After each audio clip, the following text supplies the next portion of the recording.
তো guys welcome to my new blog. এই first time কি বলবো জানি না। ও ভোর থেকেই ঘুম ভেঙে গেছে, কি করব ভাবছিলাম। ভাবতে ভাবতে আমাদের এই ফিশারিতে চলে এসেছি। এই দেখো এখনো সকাল, কেউ নেই।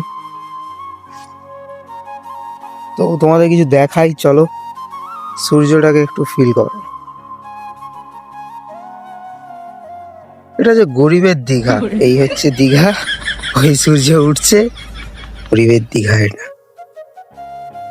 ঝিলঝিল করছে না, দেখেছো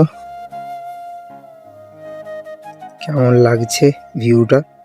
এই বাড়া হাঁকতে এসেছিল নাকি বে? কে ওটা? যাই হোক, বাদ দাও, খেয়ে জানতে পারছি না। তো যাই হোক,